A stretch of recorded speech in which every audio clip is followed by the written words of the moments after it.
What is going on, everyone? Hyperion fans, Overwatchers, and those of us who enjoy watching Lord Thethan and Goobdoob hit the booth. Hope y'all are having a fantastic evening so far. It's about to get better. Overwatch action coming at you, and I'm pretty excited to see Grav-9 versus Tempest Typhoon. Goobdoob, I think that this is going to be a really interesting matchup. Oh yeah, absolutely. I know last time I was in the casting booth, I got to watch Tempest Typhoon versus Frost Nova. It went to 6 maps, so Tempest Typhoon is definitely a team that shows that they've got a lot of drive and potential to push this as far as it can go. So I'm excited to see what they do tonight, and I'm excited to see Grav-9 for the first time. Tempest Typhoon really gave us, or I'm sorry, it was Grav-9 who actually gave us a really good show last week. I'm excited to see the momentum continue. It's not going to be They Call Me M. It's actually going to be Straight God taking up the barrier as Reinhardt for the squad, backed up by Shadow Storm. And as well, you look at this roster, there's so much flexibility. Toast and Dabsky, they're going to stick to their respective roles, but, Dragon Slayer, Squanchy, Valenzo, Dane, Kotori, Astro, Sinta, you're looking at players who are pretty versatile as well. That's a roster of some pretty serious depth. And in the interview last week, Straight God mentioned that the kind of IGLing was strengthened by their presence. It's pretty exciting to see this team really come into their own, especially when the games are really starting to matter right now as well. Heading into this is the last week before playoffs. Yeah, exactly. I think that having that kind of flexibility in the roster is really good at mixing things up for your enemy team as well. Tempest Typhoon's going to have to be on their toes for Grav-9 tonight. 100%. Tempest Typhoon, they've shown us some pretty good moments as well. I've really enjoyed. I don't get to watch these teams as much as I'd like, but I have enjoyed watching Tempest Typhoon. Yikes is so much fun to watch on the main tank. Don Super and Dr. Brennan are just the epitome of consistency on the support lineup, and as well, I've been in the booth with Lemon Pepper before. Their knowledge of the game is really adept, and it shows in their gameplay as well. Grav-9 and Tempest Typhoon are pretty close in the standings as well. Ultimately, for especially some of the lower teams or lower seeded teams, this ends up being a pretty impactful match as well. Oh yes, absolutely. I mean, every bit counts right here before finals, so they really do need to do what they can to try to secure their spot if it's possible. Yeah. Grav-9 looking to ride the wave of momentum from last week. Tempest Typhoon looking to equalize or rather increase that win-loss ratio, set themselves a little bit higher above the rest if possible. I think hitting that top four might just be out of the realm of possibility from them, but they can display they can show us that they're ready to be competitive, or rather that they can remain competitive. Heading into the last couple of weeks of the Hyperion Cup, this is the time for the teams to really come into their own, wake up, fortify their strategies, and have near flawless executions. These teams all at this point know how each other play, so maybe we'll get to see some new styles, some nice twists on conventional plays tonight. I mean, absolutely. I know one of the things that I remember from last time that made that Frost Nova and Tempest Typhoon game so incredible was the adaptability. There was constant shifting in the strategy. Oh, this is what they like to play. This is what they're strong on. So let's go ahead and switch it up. And I hope that we see a lot of that adaptability tonight as well. Heading to Lijiang Tower for our first map. This is it's a control point game mode, right? But it's also a nice map to read the baseline for these teams. It's a control map. If you want to look at it scientifically, it's the teams who can adhere to the metagame and make it look really strong, or branch out with new strategies. Either one of those teams can come out on top. We might see both these teams engaged in a mirror. We'll just have to see. Composition's about ready to be rounded out. And Goob, I'm pretty curious what you think the strategies are going to be with the heroes that these teams lock. Well, it's interesting. I was actually just about to say that we're probably going to see some six-man tonight, and right away I see popped up with Yikes, Panda, and Kreia. We've got this six-man strategy coming out. Although it's interesting to see what we've got with our other team here. They're doing some kind of... I'm not really sure. I think they're still deciding what they want to actually roll out here. Lock in the horse and then the diva. Astro, I mean, we're not, yeah, it's gonna be six man. There's the six man. Okay. Moni. Yeah, there we go. Rolling out the gate. There's one mobility cycle from the tank lineup, and I think really what you'll end up seeing is kind of a tentative engagement from both these teams. Absolutely. We do see White Room being taken over by Blue Team on our side there. It is going to be a fight for the point, though. Both 6-man really want to be on top of that back line and be in the point in the middle of the fight. We see some spy checking happening there with our Diva looking for the Sombra. We've got a hack on the Winston, though, and it looks like this is going to be the moment. Are we going to get a pick off the top here? Reaper's in. He has to get out with the Wraith. Unfortunately, we're not really seeing any team budge right now. We got to see the pick happen. That's the strength of the 6-man composition, thriving for endurance in the mid-fight. Still waiting on a first blood here, but plenty of hacks dished out. Kreia is under that little bit of duress themselves, unable to teleport out. They're going to be picked out. However, trade established here, Straight God ends up going down as well. It's still an arduous contest of the objective, 5v4, 4v4, as the Coalescence finds its use from Kotori. The Primal Rage is going to be procced out from Yikes. Tethering onto the Lucio. Dawn Super is going to end up going down. Dr. Brennan forced to use the Coalescence of their own as well. Astro coming up close on that sound barrier might be able to help out the team. It's going to be Death Blossom from Moni. Zai coming up close on their own, but in the chaos, the point is going to flip. Wow, I do have to say there was quite a bit of discipline on both teams' sides when it came to building those ults, being able to push in and knowing when you need to push out, take the aggression, take out the aggression. And as you saw, we had quite the explosion of Qs being popped right there. Yeah, you know, and usually you want to, if you have the Shatter, and your enemy Ryan has the Shatter, you want to be the one who uses Shatter first or maybe last. We had ultimates just being traded. Every ult was used in response to something. There's an early EMP and a bomb as well from the side. Ooh, wow, yeah, that's actually a big cleanup here from the side of Grav-9. Yeah, absolutely. Grav-9 has shown a lot of dominance with this point here. You saw that early Diva bomb engaged there to try to force the team to push into that White Room and have to deal with the EMP, and it worked out quite well for them. Yeah. No expenses spared here in the interest of winning these fights. They're down a little bit in the ultimate economy, you could say, but Astro still has the sound barrier. Kreia doesn't have the EMP quite yet. They still have to work on building the last little bit of it, but you've got to find the hacks first, and it's Kreia who will find themselves on the wrong side of the hack. Valenzo finding their mirror matchup there. It's going to be the self-destruct thrown into the midline of Grav-9 by Panda Bear, but it doesn't secure anything. It does elicit the sound barrier here from Astro, and Kotori does as well. Pop the Coalescence. Dr. Brennan found out its sustain is all going to come from Dawn Super. As Straight God goes down, the point presence might suffer here for Grav-9, but can they win the fight? I mean, it's really going to come down to that EMP. Kreia's got to be very smart about when to employ that. That's the only way you're going to get any kind of swing on this point. However, Grav-9 does not have any ults at the moment, so they really have to try to clean up the fight here and hope for nothing else. Squanchy gets taken down there on the tank. It looks like this might be a swing right now for Tempest Typhoon. They're getting Zai in there. Zai does get taken out by Astro on the Lucio. We've got a hack on Yikes, the monkey. This could be anybody's game at this point. It's really just going back and forth, staggering to the point. It's a little bit of a game of chicken as well. Yikes is picking up eliminations. Tempest Typhoon securing kills on the point and not wanting to use ults, thinking that they can use it later. But Kreia, their hand is finally forced. They're forced to use the ace up the sleeve and are going to have to work on building that next EMP. It's as the EMP dissipates that the point is ultimately captured by Tempest. We do see a little bit of ult economy in the way of Tempest Typhoon right now. However, Valenzo does have that EMP. We're coming up on the Death Blossom from Moni as well. It's going to be the DPS game. Kreia did have to put that EMP into that last fight, though, so this is really going to come down to Zai's Reaper ult. That's what's going to make the difference here. That's some really nice juking of the spy checking there from Valenzo. Coalescence is going to be committed here first from Dr. Brennan, saying you're not going to cut us off, but they are going to get cut off. There's the Death Blossom as well, and it takes out 3. Moni coming in clutch here, picking up a 4th onto Panda Bear, and effectively winning this fight here for Grav-9. Primal Rage from Yikes is going to be a desperate effort to maintain control of the objective just for a little bit longer. We might see a last-minute touch, but it's going to be a stretch. Zai with this Death Blossom has to use it as soon as they teleport out, and they're going to get DM'd. All of it goes into Swanchy's stomach there, and pick after pick here favors Grav-9.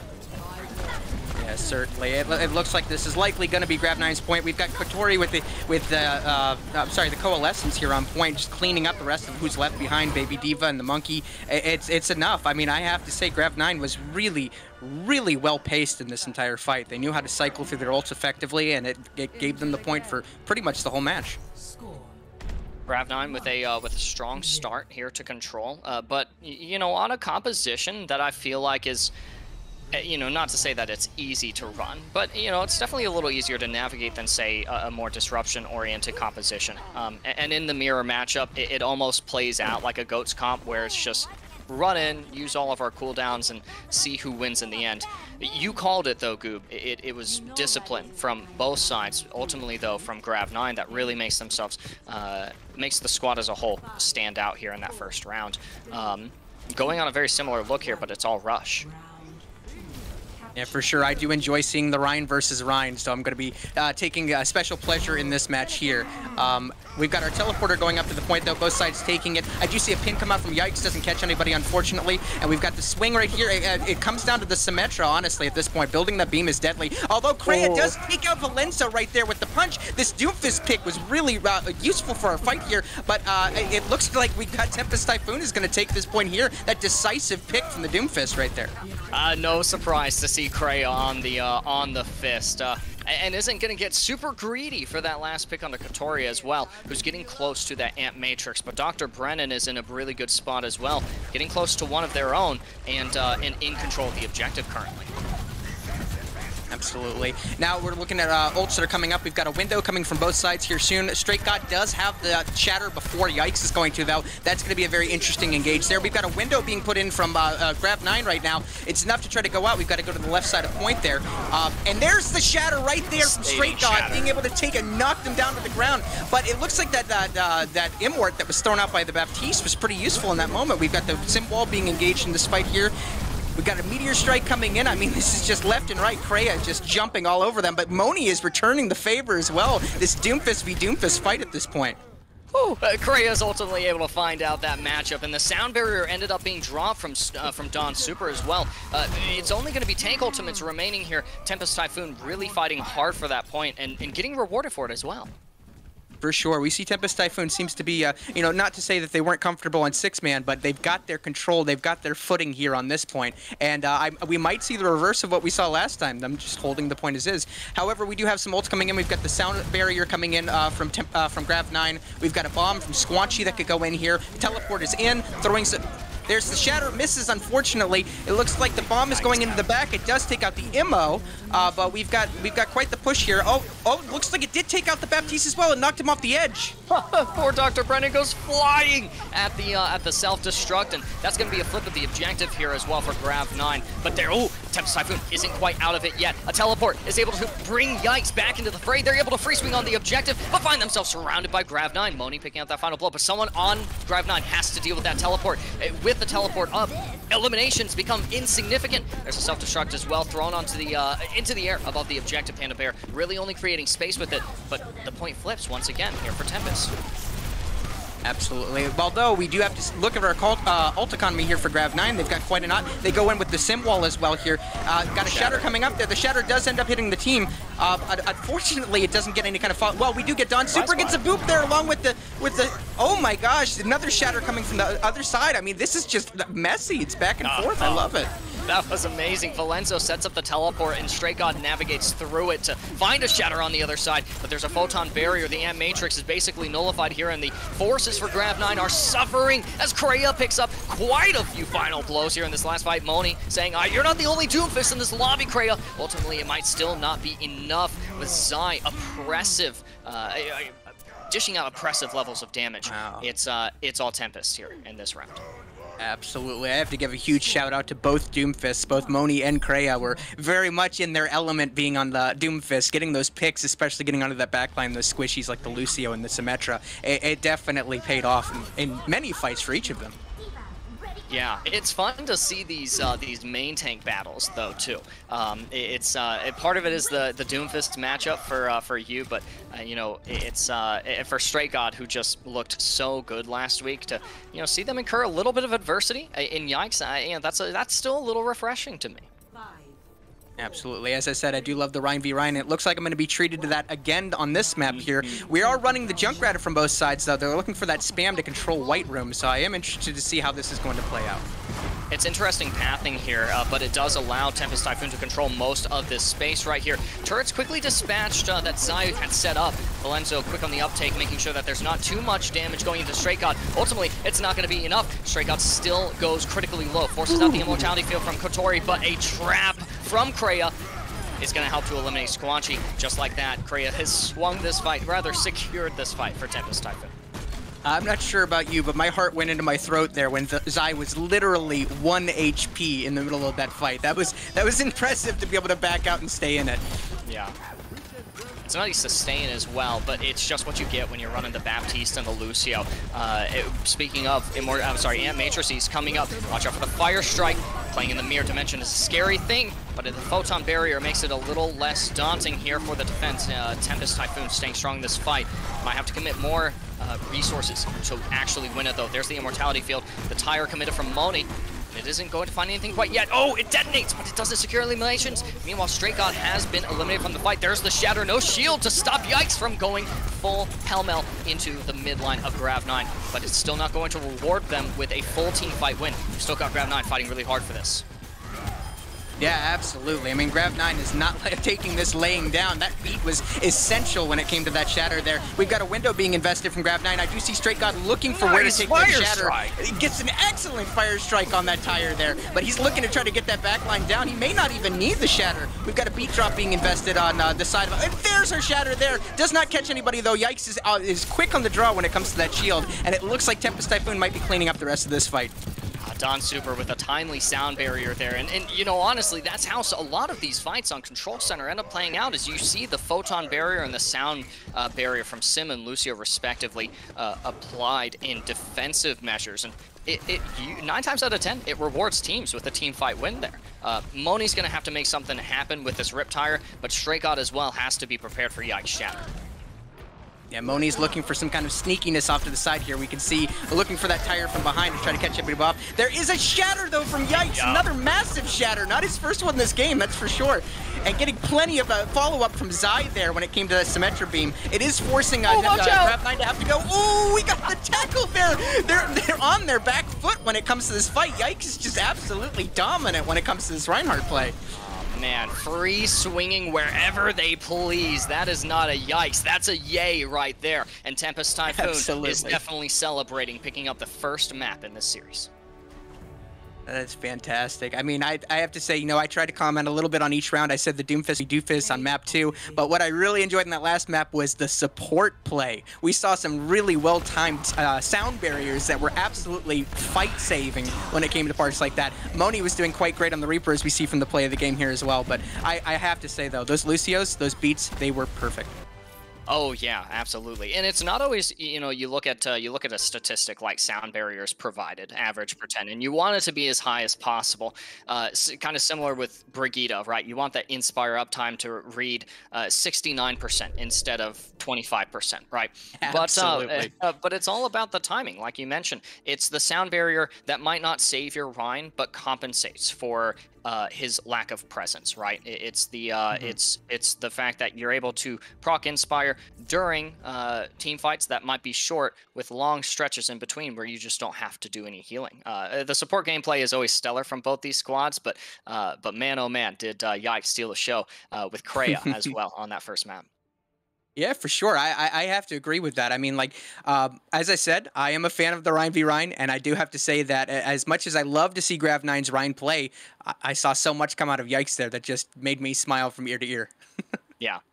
Heading into our next map, it's going to be Grav-9's choice. We'll be heading to the Escort game mode, and we'll be taking to the long stretches of Junkertown. Maybe some. Oh no, it's going to be the verticality actually of Watchpoint Gibraltar, which is going to be great for dive, but not so great, especially on that first point for Reinhardt. I'm excited to see Straight God back on the Winston here. Oh, absolutely. I mean, I think that seeing more of that verticality is going to give us some nice, refreshing change from what we saw. We saw a lot of that 6-man and that rush/brawl style that was being done on the previous map. I'm really looking forward to seeing some dive here. I love dive. I think when it's coordinated and it's well put together, it's very entertaining to watch, and I hope we see some of that here. And we might as well get a little bit of the brawl style as well. Heading into that third objective, it becomes a little bit easier. But you're right. The fast-paced style of dive composition, the target focus, it's a little bit more Overwatch TM, if you will. Plays out a little less like a MOBA and more like a first-person shooter for me. Absolutely. And the teamwork is going to be even more crucial than it would be in something like a rush, or as even as you said at the beginning of the round, you said, it's not necessarily that it isn't a hard comp to play, but we wanted to see something that's a little more disruption oriented. Well, Dive will certainly give that to us here.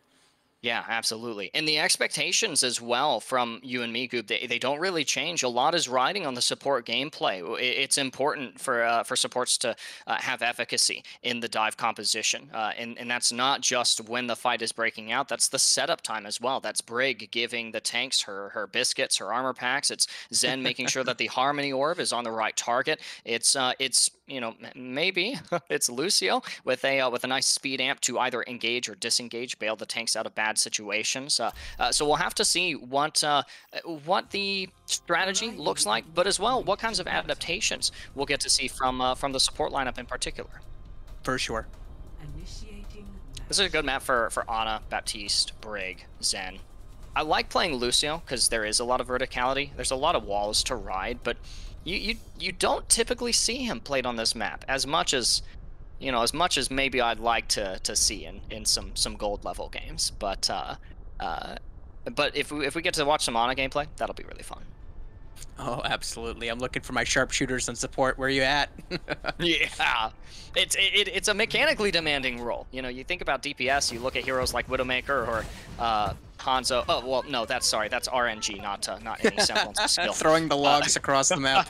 Yeah, but you look at heroes like Bap, Ana, Lucio. They're competent duelists as far as heroes go. So you have to have some level of mechanical proficiency to play him. Definitely excited to see Kotori in this sharpshooting position.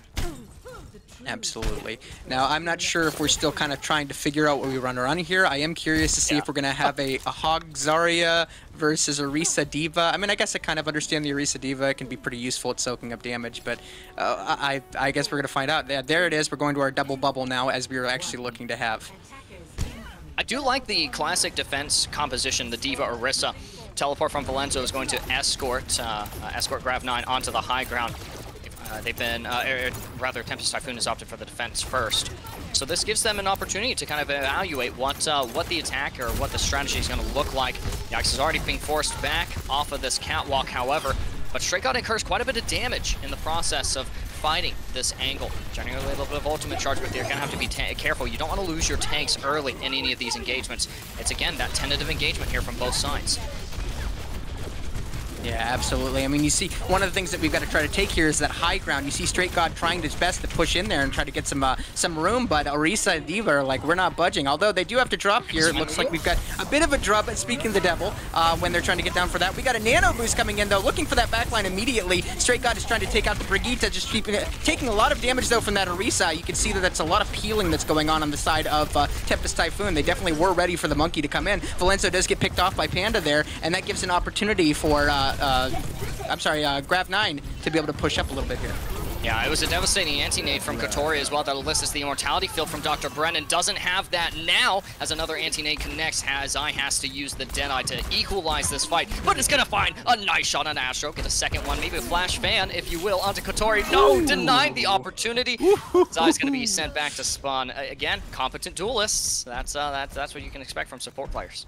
I was going to make a comment, and this isn't discredited in any way whatsoever, that I remember the last time I was watching Zai, the Cassidy was really something to look out for, but Kotori was not going to go down without swinging on the Ana there. No, yeah, absolutely not. Was not going to be in the position of getting disrespected on the flash fan there. No nano to speak of, but Straight God was bought some time in that team fight, extended their life, so they'll be coming into this next one with a Primal Rage. Who they learned their Primal Tech from? I guess we'll have to see. It'll come out any second now. Now, we do have the bongo being employed there by Yikes. We've got a little bit of that defensive. We're going to huddle in here and really burn the damage into you. We do have a nano that's being invested there. Looks like Kotori has thrown it onto Straight God to keep him in the fight for longer. We have a Molten Core being invested as well. Zai does take out Astro with the Diva Bomb coming in. A three-man Diva Bomb from Panda Bear. Taking out Kotori, Squanchy, and Straight God there. Fantastic mid-fight bomb. Gibraltar can be a harrowing map when navigating the narrows and the verticality against those Diva Bombs. There's not a lot of long sight lines to walk away from a bomb from. There are some corridors to hide around, but that was a beautiful cast, really, from Panda. Not so much a bad LOS or bad position there from Grav-9. That said, they're going to have to find some way to come back from this. It's going to start off with Moni using the duplicate form to engage. It just looked like we had Zai investing the Noon there to take out Squanchy. Astro is trying to get some I'm sorry, rally to me. I can't think of the ult off the top of my head. Coming into the fight there. I'm sorry, I'm just so amazed by everything that's going on. It's a little overwhelming at times, but we do see Katori is caught out here at the end, and that's just yet another hold from Tempest Typhoon there, being able to cycle those ults in the way that they saw fit. You saw rallies come out from both sides, one from Don Super, one from Astro, who's now on the Lucio. So you're running a more six-man style comp now on the side of Grav-9. They're trying just to make something work. It's unfortunate. You hate to be playing Brig and see that rally armor provided stat go down. Grab thrown in. It almost got eaten by Panda as well, but it does get the immortality feel out. That's the important cooldown to elicit. Speaking of, that's a double kill on the pulse bomb. Key members of the squad as well. The defense is going to be weakened here from Tempest Typhoon. Double kill with the pulse bomb means that there's an opening for opportunity and compensations that have to be made. Supercharger deployed in the interest of sustaining here on this first point. You want to get a full hold here on Gibraltar, but Valenzo wants to take this point, see if there's a way to extend the duration of this map. Moni coming in clutch with 2 eliminations as well. He's looking for more blood onto the Diva, getting close to that Blossom as well, but without a front line to stand around, and with lava all over the objective. Prey is clearing this here for the defending Tempest Typhoon. Zai as well cleaning up the fight. Now, unfortunate, Moni wasn't able to do enough there, and Grav-9 is going to fall short of that first point. I have to say, Tempest Typhoon was very smart. There was a lot of ults being invested by Grav-9 in order to get that last little push and get that in there. But they took it nice and easy. They took their time to wait them out, and then they were able to invest their own ults that they built mid-fight into that. I do have to say, Kreia did an excellent job at marking that Tracer there at the end, making sure that there wasn't going to be any kind of flanking on the tanks there. Because you look at Overwatch as a resource-based game, right? You have a certain amount of damage, certain amount of healing, cooldowns, ultimates, and really, people, it doesn't occur to us immediately that attention span is a resource, right? Resource allocation for support lineup, it's not just where you're putting your healing or who you're putting into your healing into, it's what are you looking at any given time. So having a little bit of pressure alleviated from Dr. Brennan and Don Super with, well-placed turrets, as well as, like you mentioned, marking Valenzo on that Tracer, means that Dr. Brennan can continue to dish out heals. Don Super can come in clutch with the sound barriers or with defensive ults, and they're just able to do their job easier. Really nice synergy displayed there by Tempest Typhoon. Absolutely. That's what we love to see when we come out here. Teamwork, being able to support one another. Overwatch is a teamwork-based game? I know, right? Crazy? Not what I hear in my solo queue ranked games. 3, 2, 1. All right, looks like we're going for the rush compensation here. Zai does try the teleport and unfortunately doesn't hit where we want to, but that's okay. Oh, the holding close there from Grav-9. They were quite the surprise, a bit of a jump scare for them over on Tempest Typhoon. However, Yikes is able to take that space with that Reinhardt shield, pushing in with a little bit of Kreia's support, going into that backline, trying to see what they can get. Zai does get taken out by Valenzo, though, although Squanchy is out of the mech suit thanks to Don Super now. This is really, it's a 1-1. They're even at the moment. Kreia trying to see what they can get with these punches. We've got Panda Bear chasing after who we have left. Diva does get back on the mech, though, with Squanchy, and it's going to be a little bit of a stalemate here as they reset. Yikes and Stray God are both making waves of impact on the front lines, though. There's Yikes striking down Valenzo, smited off the face of the earth with a fire strike there.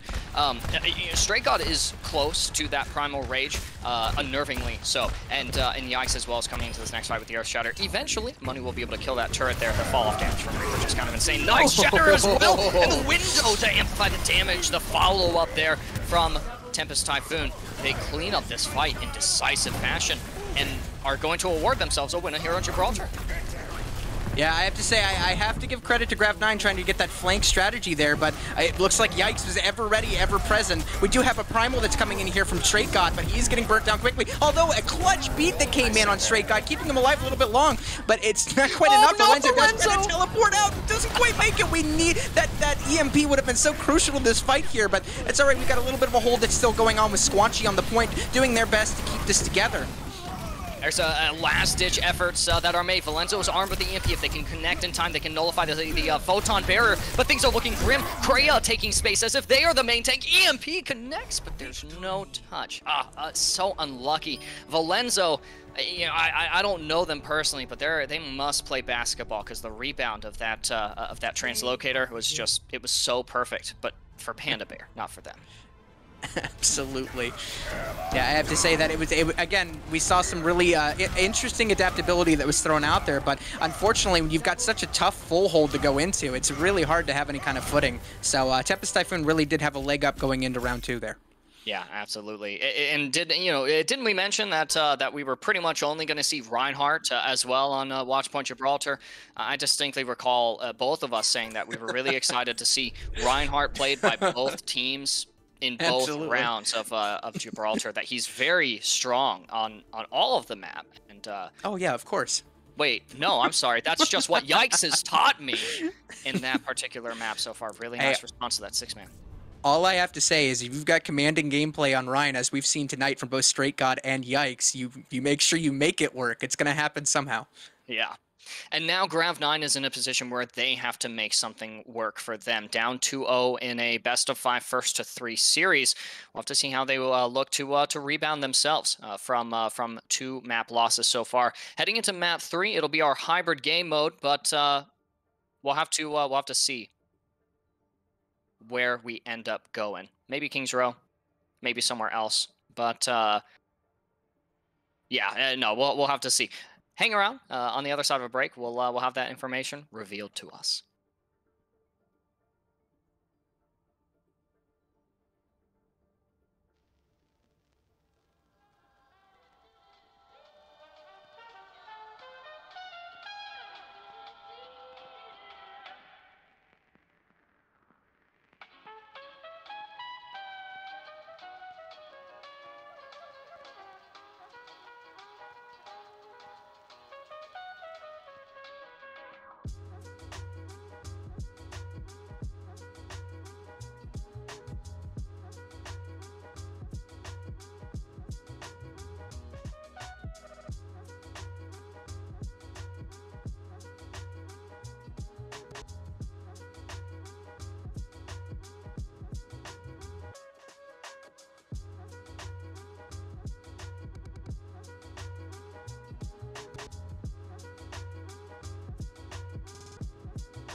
Now entering King's Row.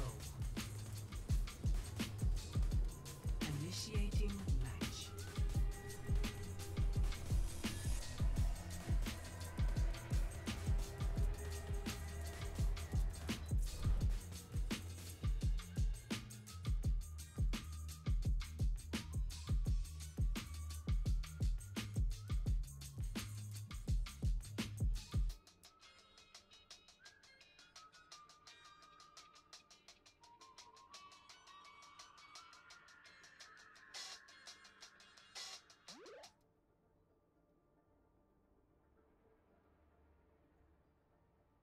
Welcome back from the break. We got more Overwatch action in store for you, and hopefully it's more than just one map, but we are in match point territory here in this match between Tempest, Typhoon, and Grav-9 and Goob. Okay. Goob? Sorry. Sorry about that. Okay. You're not Goob, dude. No, fine, I'm fine. Anyways, welcome back to Hyperion Cup. We've got Tempest Typhoon versus Grav-9. It's a...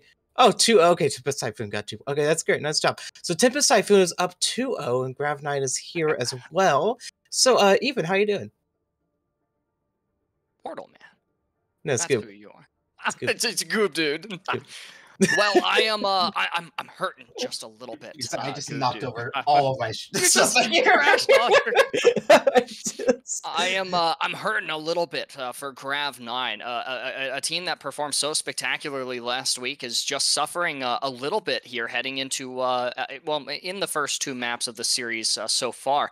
I'm excited to see them bounce back to harness that harness and really push forward, get some momentum under their tracks. But it's looking like a dreary outcome. Tempest Typhoon has been holding strong so far, and don't get me wrong, I like to see Tempest Typhoon hitting it really strong in this series.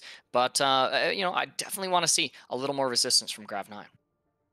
Well, of course, we're and see him go strong. We did see Grav-9 in the last match that we were casting them earlier just dominate whenever they were playing. So it is interesting to see how the tables are kind of turning against them now as we're going into map 3, which, because I'm here, of course, they're going to go to it. It's King's Row. We're going to King's Row right now. And so Grav-9, we've seen them play this map. We know that they know how to play, but Tempest Typhoon has really shown that they can really play it just as well, if not even better. So it's a weird pick you want to play here. So it's just going to be full pinnacle on the Mei. That's going to be the difference here. If that Mei can really get that first point, the quickest it's going to determine the map here.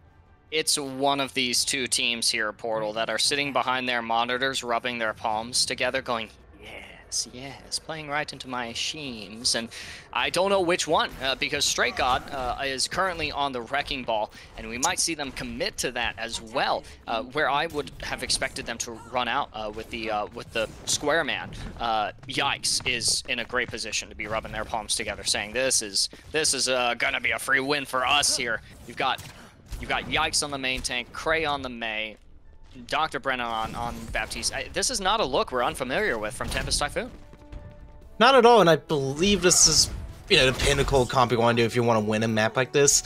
Grav-9, yep, okay, we're more of a standard kind of composition. Val's going to switch off of Widow to Mei in a second, just trying to get a pick here or there. These people are smart. You're not going to get an early pick at this level. Look at this patience as well. Strikeout's just like, all right, you guys ready? Let's go. Going on a trip. Not in our favorite rocket ship, though, just through the streets of King's Row. They will already find its deployment from Moni. It doesn't catch anyone off guard, but there is some serious damage being lobbed into Yikes' barrier. Mortality field is suspended early here, though, from Katori in the interest of making sure Straight God sustains just a little bit longer. They're able to get some free swings in onto Yikes, and that's going to force Dr. Brennan to use the ammo field of themselves. Watch out, though. Barrier suffering, and the stun finds itself onto Straight God, cut off from the support from the team by the Mei wall. They're going to go down. The rest of the team will crumble. Yeah, great job on Creo to just separate the Rhino from the team perfectly in order to get that early kill. They used Window a little bit too early. I don't think they really need it in that kind of situation. They already had 2 picks up, but perfectly fine. You wanted to fight, that's, fine by me. And now you still have a good amount of an ult advantage. Look at Grav-9. Even though the Mei has a Snowball almost on cooldown, just ready to go, Tempest Typhoon still have plenty of time left. Corey's just lagging just a little bit behind on the M-Matrix of their own. So you guys can sandwich on the point here, and now all of Tempest Typhoon has to play pretty safe. Moni commits the Blizzard, but is in the face of a Deadeye. The barrier is going to go down from Straight God, but they themselves are going to stay up in this fight. helping Grav-9 to attain first point capture. Very ambitious high noon from Grav-9, just as like, oh, they're gonna go, Red, no! Just Tempest Typhoon, just had nothing really to do after just speed boost is May right on top of your face and just lose your Ryan almost instantly. So great plays from Grav-9 to recontest and re-attack on this point. So now we're seeing them try to actually full play this and make sure that you're getting that arch control as well, as ultimate's actually gonna come out. Nice immortality field in response to the freeze and the wall, but Yikes is coming out on top of this. So Valenzo finding the mirror matchup with the Deadeye onto Zai. Maywall is going to buy a little bit of space back here for Grav-9 as they wait for the main tank to return. Straight God armed with the Shatter as well, ready to deliver that final blow onto any squishy who dares stand in the path of the Rocket Hammer. Teamfight already breaking out. There's Maywalls from both sides. Once again, immortality field out onto Yikes. Make sure they sustain, and there's a sound barrier as well, padding the sustenance of Tempest Typhoon in this defense. A freeze from the Blizzard is going to stop Grav-9 in their tracks. And a self-destruct from Squanchy looking to swing things. Might be able to do so. Panda Bear got eliminated during the self-destruct cast of their own, which finds two. I was really risky there. Panda Bear was just a second too early when he was ulting, but it worked out in his favor just barely. If he didn't get those 2 picks, that would have been catastrophic for Tempest Typhoon. But they're fine right now. They're fine. They still have ultimates. Then if we got a window at a high noon, that's pretty useful, especially with Yikes with his flame strike so far. So right now, Grav-9 just have to play ult advantage. They just have to play time. Nothing really too much to worry about so far. Oh, watch out. Oh, in the window, which is normally Shatter bait, but this time it's Straight God getting baited. The barrier held steadfast there from Yikes helps Tempest Typhoon stay in on this defense. Blizzard was committed as well there from Moni. It's Valenzo on the sidelines finding the Deadeye kill onto Dr. Brennan, and Moni looking to create opportunities for, well, maybe to trap themselves in. They're not gonna die. What? Surprised by that. Great plays from Grav-9 in order to get the payload. Even though the Shatter just got blocked by the window, or just by Ryan himself, they were still able to get the picks and be able to get for the point, and now they're on second. 4 minutes, not too bad so far. Tempest Typhoon don't really have a lot to answer right now. Grav-9 with a window in pocket. I mean, they're looking like a great snowball effect right now. Something we haven't really been seeing from Grav-9 so far yet. There's the Animatrix from Kotori. The Maywall isn't going to block it off too much. Astro picks up that final blow, and Animatrix assists there under Kotori's tool belt as Yikes ends up going down as well. No resistance here from Tempest Typhoon as they have to back up entirely and are looking at a potential last team fight territory as well. Yeah, Grav-9 is like a hot knife through butter right now going through Tempest Typhoon. It's very interesting to see us because we're seeing Kotori, even though he's on the, just here, she's putting so much heals that Tempest Typhoon just doesn't have enough damage to even get one pick here. It's a nice block there, but, Yikes was just kind of in a position where they had to do it. There's a sound barrier committed in response to a Blizzard freeze onto 3 members here of Grav-9, but they're not going to be slowed down by that great of a margin. Valenzo delivers the final blow. Nice crit shot there onto Dr. Brennan. Has to LOS the self-destruct from Panda Bear, which will claim Moni, but Grav-9 wasn't suffering for manpower in that fight. They capture that 3rd objective. I mean, I have to commend the healers on Grav-9. No one went down during those last couple of fights until the very end. Very impressive to not only keep yourselves alive, but also have your healers help you out. Because we all, been there when you're like, I need healing, but you're just far off one point. No one's doing anything. So great plays from Grav-9 in order to do that. But Tempest Typhoon need to now find the answer to this kind of composition. I mean, you had that weird kind of May difference at the beginning, but that was found out very quickly by Grav-9 on how to beat it. Just rush in there with a speed boost and you're able to knock the May out, or at least the Ryan out quick enough before Tempest Typhoon even have a chance. So now that you're flipping it, Tempest Typhoon has a 3-minute timer to answer for. There's not too much you can really do here besides play what you know, play what's good on this map. It's going to be a full May brawl, and it looks like they're going to stick with it. Tempest Typhoon has looked good tonight, though, and it's for the most part been on compositions that are a little bit more brawly in nature. With Grav-9 going on the defense, this is an opportunity for momentum to reverse, the winds of change to sweep like a chill through King's Row. But it's not going to be Moni or Kreia for making things a little colder for the defense here of Grav-9, who have to weather the storm and stay strong in order to get a map edge in this series. We'll have to end up seeing how this works out. Capturing all 3 points on King's Row with Rush, it's not too complicated of an endeavor. Just got to not get stymied. I mean, also, just look at Gray. He's on Doomfist now, so it's going to be all on him to find those picks early enough before May is able to knock the Ryan out on Grav-9. You miss out on the walls, but you know Doomfist is so good at breaking up this rush style composition, finding those first blows. And blows definitely not traded here. It's decisive. Tempest Typhoon is going to win this fight. Dr. Brennan, you know, remember, Baptista's a support. Wait, Baptista's a support. Oh, goodness. Yeah, he's a support, so he gets a 3K. Perfectly fair. I mean, that fight just ended faster than it started. Let's be honest there. Doofus winning, got a pick, game over. There's nothing you can really do. So Tempest Typhoon, should have really expected that. Like, if you didn't see a May, there's a Doomfist, you should be wary of that. Sadly, Astro found out the hard way, but now Grav-9 on a very hard defense now, as they're holding the elbow area with what looks like ultimate's about to happen. To see how this next fight unfolds, but definitely wanting to push in Tempest Typhoon. Maybe a little overzealous there. Cray ends up getting caught out, but there's still tools in the bank here to work with for Tempest Typhoon. Resources as well, suffering just a little bit on the side of Grav-9. Have to proc the Amp Matrix to equalize things as well, as you saw the cryo from Moni in an effort to save themselves from impending lethal damage. A rush here from Grav-9 might spell the end of this brief attack phase here from Tempest Typhoon, but the Shatter is going to only get Squanchy. However, with that D.Va out of mech, things are going to be a little bit more challenging here in terms of front-line point presence. An all-out brawl here on the objective as the Deadeye finds his commitment from Zai. Dax has to be careful. There goes the barrier. Kreia helping to get things a little bit more in balance here for Tempest Typhoon. And just like that, the fight is resolved. Yeah, good counter, but Tempest Typhoon has used all of their ultimates, both of their DPS ultimates, in fact. And so now they don't really have any more answers to what Grav-9 has in store. You've got beaten maybe if you're lucky enough by the end of this fight, but that's pretty much it. There's nothing really too much you can really do here. So now, Grav-9 just really need to brawl it out, or at least just get the payload ASAP. Might be able to get a touch here. Squanchy sacrifices nearly their entire health pool just to trigger that team fight. There's a Blizzard coming in as well from Moni. That space created from the DPS lineup. A Shatter delivered from Straight God as well. Says, here's the follow-up you asked for. And you'll see a stabilization here from Grav-9. Rip Panda. Yeah, they're gonna stagger this poor Panda. He needs to just run to the pit as fast as he can. Oh no, but it's just blocking everything. There's nothing he can do. He's just gonna be super staggered. Don't even try and remake. Just get into the pit. And oh, not even a hole in one. Oh, sad. That's just sad. But let's talk about what's happened on that fight. Tempest Typhoon. They had a snowball to deal with from Grav-9, but they didn't have anything to deal with it. They used beats, everyone was dead by then, so beat just kind of got wasted. They do have both tank ultimates online and ready, so that Shatter Bomb is possible, but look at Grav-9, they also have a beat as well, so you want to be careful just to play your resources perfect enough so that that beat doesn't counter your bomb. Oh no! Self-destruct, and it's gonna get stopped in its tracks there, actually.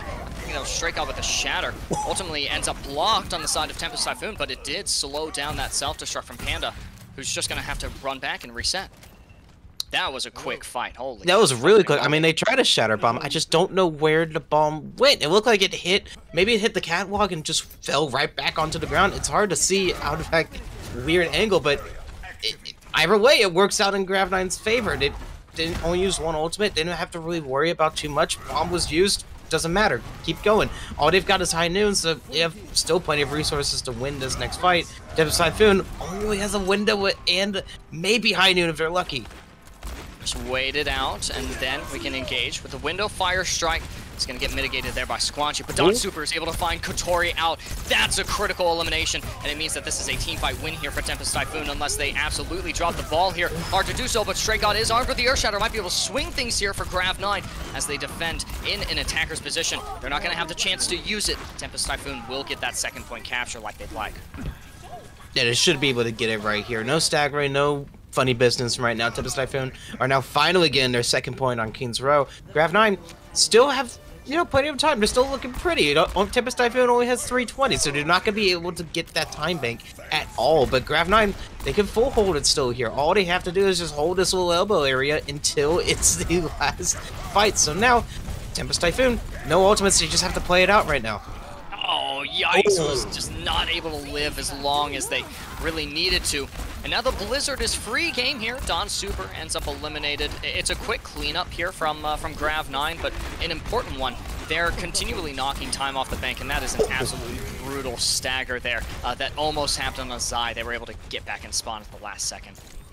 Yeah, that was very risky from Grav-9, but it works out in their favor. Able to get the stagger onto Coat, so now you don't have to worry about it too long. It's going to take about more than like 15 seconds for him to get back in and ready. So now Tempest Typhoon, they have ultimates ready, as the ultimates actually come out from Grav-9 early in order to prevent it. But Valenzo pulls the trigger, and as well, Panda Bear pulls the defense matrix out. There's a stun up to the Yikes Shatter, but it still looks like the Shatter was able to land. Stray got eliminated from the fray of battle. Immortality Field expended so that Yikes is free to swing on the hapless members of Grav-9. A defense falling apart here. Astro commits the sound barrier, helps Katori find out Yikes as well. Sustenance found in this fight. And another Blizzard from Modi. White is going to zone out the objective as well as eliminate Kreia. But yeah, the supports have gotten all the kills in that fight for Grav-9, so now it's packing Grav-9's favor. Who needs a DPS? We've got Lucio and Pap. That's all we need here. And so Moni just went back and said, oh yeah, but DPS, here you go. I will throw in Snowball, help you out. But now Tempest Typhoon have a huge ult advantage with almost everything except Shatter online and ready to go. So now Tempest Typhoon just need to play it perfectly. Watch out for the Blizzard. It is committed, finds a couple of freezes as well. Moni eliminated, unable to proc a cryo freeze to save themselves from the impending storm. A snowstorm, that is. Yikes as well, working towards that Earth Shatter, as well as Stray God. They're equalized right now in ultimate percentage. High Noon is triggered. And Zai as well is able to find Squanchy out of mech. Valenzo with a Deadeye looking to equalize, but not going to be able to do so. There's a wall in their face, but meanwhile, Grav-9 might be able to swing back from this as Yikes and Panda Bear pull up eliminations. And the Yikes slams the Shatter in front of an Ant Matrix. It's looking very losable here for Grav-9, but they procced it into less than a minute. Yeah, less than a minute is fine right now. Tempest Typhoon, a little bit shaky ultimates at the beginning, but they're able to pull it out. Grav-9 has no ultimates, so they're in the full stall comp now. Speed is going to drop as well. It's only a matter of time here until Grav-9 ultimately yield this objective unless they're able to pull something really significant out. Yikes is back to playing the main tank, the tip of the spear in the rush composition, and charges off the edge in an absolute act of heroism. Says, you guys don't need me. Take it from here. And that's exactly what Tempest does. They take the 3rd point. Score. Well, maybe that was a mercy kill from him. It was just like, oh, I need to get out of here, so just like, get the insurance, you know, that's perfectly fine by me. Handicap, Grav-9. Handicap, but fine by Tempest Typhoon, able to get it down to a minute. So now Grav-9 only have 3 minutes and 30 seconds in order to push, but it's still a very winnable battle when Tempest Typhoon only has a minute. So if we go back to that first rounds, if I can talk, if we go back to those first rounds with both teams attack, it was very quick. Tempest Typhoon and Grav-9 took it in less than 2 fights, so now it's all going to be a matter of fact on that payload push, I believe, here. Tempest Typhoon have really proved that they can, you know, get this first point very quickly, especially if Kreia is able to get those picks super early. So now Grav-9 just have to play a little bit farther back, just a little bit farther from the point, play into that Doomfist comp that they know they're going to have from Tempest Typhoon. And it looks like they're going to be playing a little bit funny here, as they're going to hold the midi pack here under statue. Yep. Yeah, it's it's kind of like what we got to see on Watchpoint Gibraltar. You missed it, Portal, but basically, you know, a team turns the corner and suddenly there's 6 people all crouched up in a corridor. I'll have to see how this pays off. Yeah, it's straight God, you know, kind of baiting Tempest Typhoon into a position, but you know, I think that I might have seen Tempest Typhoon do this as well before. It's not an unknown strategy. It's going to be abandoned, however. The traditional rush formation being opted for here by the defending Grav-9. Resources still suffering here from Yikes. Lots of Fire Strike. That's some good ultimate percentage. And Stray God and Squatchy are both low. Kreia helps to dish out the final blow. They trade their life in the process, but the DPS are given clearance to pop off. Ultimately, Valenzo finds out Zai. There's a stabilization here for Grav-9. Tempest Typhoon, can they come back in it? Yep, 20 seconds. Grav-9 are pulling all of their resources just to make sure Kreia does not get that pick. They know that's a rain condition. If Kreia finds that opening pick, it's game over for that first point. Gonna be Yikes with a Shatter. Only connects to a shield. There's an Ant Matrix that Tempest Typhoon is playing into as well. Immortality fields come out from both sides. It's looking very losable. Kreia, unfortunately, is able to find enough cover, but trades again are still being made. Moni is out of the lineup for the defense, and the Matrix is going to make the objective a dangerous place to stage her fight. Dawn Super eliminated 67% to the beat, might have been helpful for the mid-fight sustain, and a shatter here from Stray God is going to secure this fight win, and as well the round win possibly here for Grav-9. Yeah, Valenzo's just able to clean up off of it. Yep, it's just our comp right now, but I feel Tempest Typhoon, they didn't have an answer for Grav-9's answer. They figured out that Cryo was their key in order to get that first point and solidified it by knocking him out as soon as possible, whenever possible. So now Grav-9 has a free point ahead of them. There is no way Tempest Typhoon can win this map. It's either draw or lose. So now Grav-9 only needs a tick to take their first map of the series. And you know, invariably they're going to be able to do so. Portal, I think, all night tonight, we've seen Grav-9 engaged in these, you know, these brawl fights, and just, you know, looked relatively weaker to Tempest. Brilliant of them to come to King's Row. Well, you know, honestly, it's just that's the hybrid map. No, you said it. Plays, I guess. Nope. But it enables the way that Stray God and Squanchy both want to play. It also means that Krea's, you know, maybe have a harder time on that DPS role, and you know, long sight lines to take advantage of from Valenzo and Moni. This is the map that Grav-9 needed to win to give themselves again an edge in this series. Right, but just to pop off on that, Krea, I feel like has been doing fine on DPS. It's just Grav-9 has been focusing most, if not all, of its resources to make sure Krea cannot be so good on DPS. So it's great plays from Grav-9 in order to prevent that. So now Krea swapping back over to the Mei, smart choice, especially when you only have 3 minutes to work with. 3.5 minutes to hold the first third of first point of King's Row. It's a difficult task. Tempest Typhoon might have the gall to do so. It's a quick engagement here. Maywall's both coming up. Not really setting any team up for success here. Watch out though. Stray God up Victoria just a little bit too late on that immortality field. As able to save their main tank. That's a full reset here for Grav-9. Yeah, they just got no value at all, so Grav-9 has just full retreat. Get where you can right now, and it looks like Tempest Typhoon, because of that, I wouldn't say feeding, I would say just miscommunication for Grav-9. They've almost got window up and ready now, so it's going to be tough, a little tougher for Grav-9 here. Going to have to play it just a little bit slower and get your ultimates quick enough. Yeah, Tempest Typhoon definitely have a little bit of an edge there. Coming up on the amplification matrix soon. Probably won't need it. Stray God goes down once again. And that's another fight win here for Tempest. Yeah, I mean, Tempest oh, wait a minute, hold on. They're actually going to stay in this a little bit. And so Zai goes down early. And the wall comes up, and it's actually going to separate off Yikes from the rest of this team. Dr. Brennan with the hops is able to keep their main tank sustained.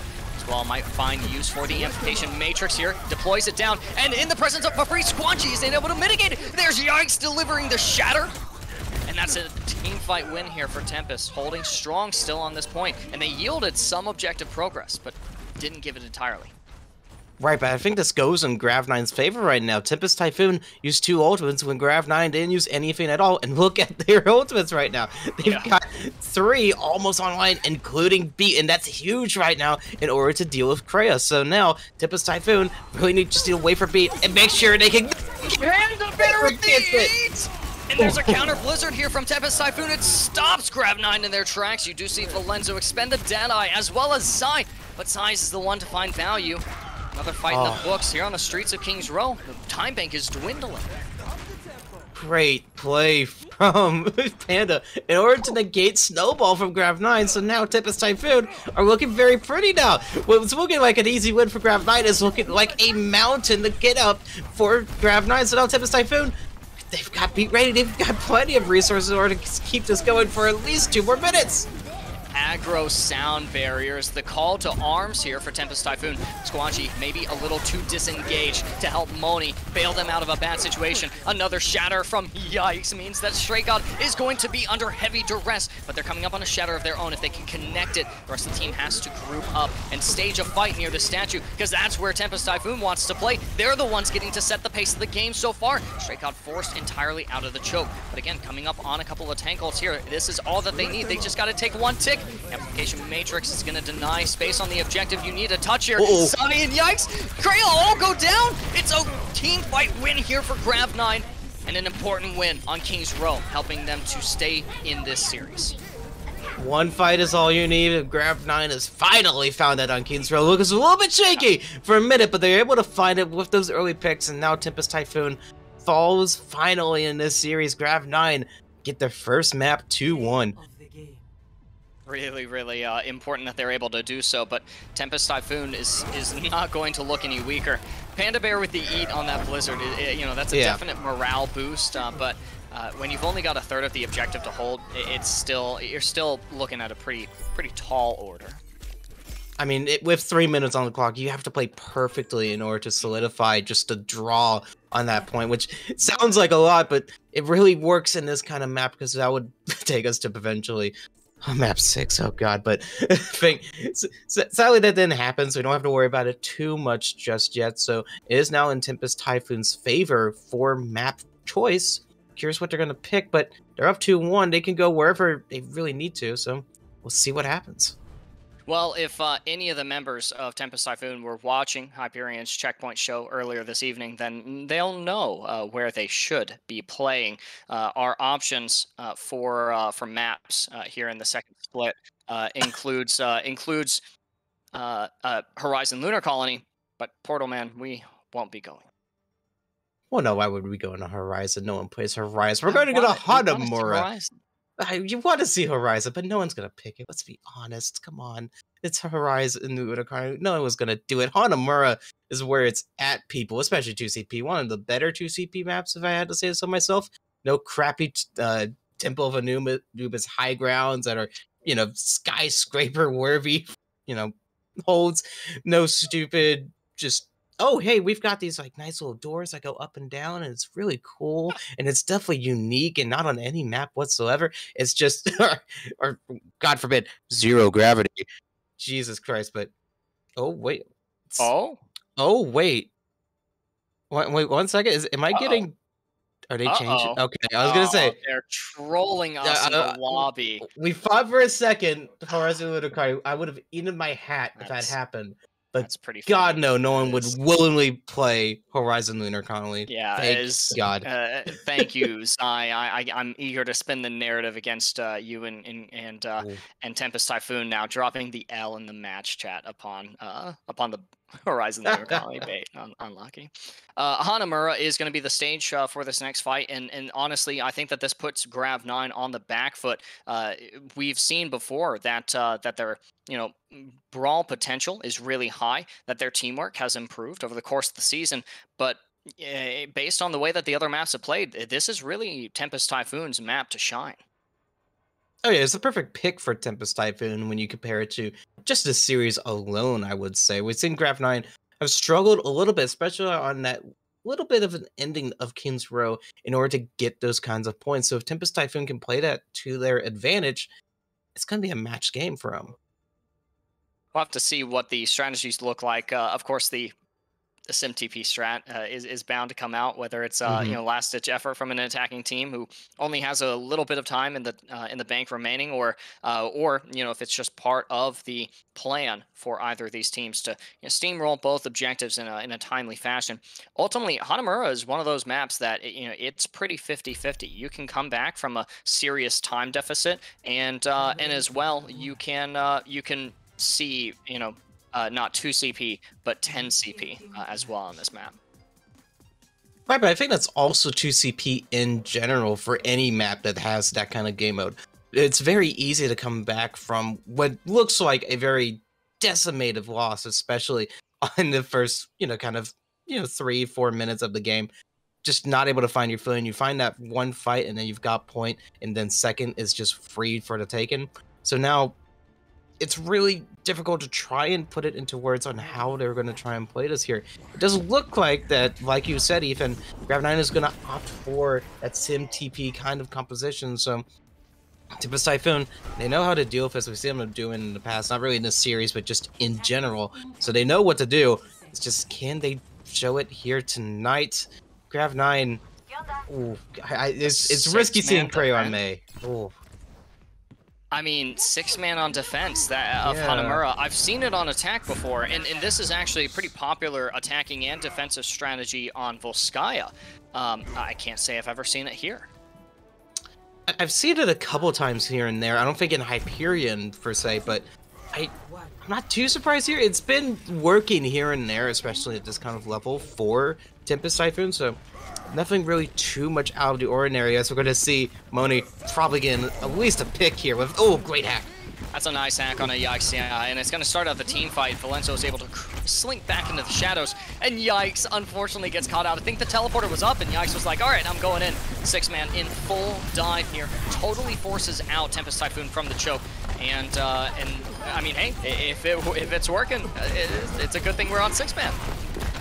Yeah, I mean, that was perfect. The Yikes took the TP, just wasn't able to find his teammates afterwards, so Tempest Typhoon was able to get a free kill on that and get the first pick, and looks like they're actually going to be doing the same thing over and over and over again, so I'm curious to see if we're going to see some swaps from Grav-9 in order to counter the 6-man. Yeah, there we go. We got Cassidy ready to go to get that Reaper out of the high ground. Oh, and a Torbrard! Ooh, that'll be fun. Tempest Typhoon really have to show up right now in order to deal with a stupid Torb.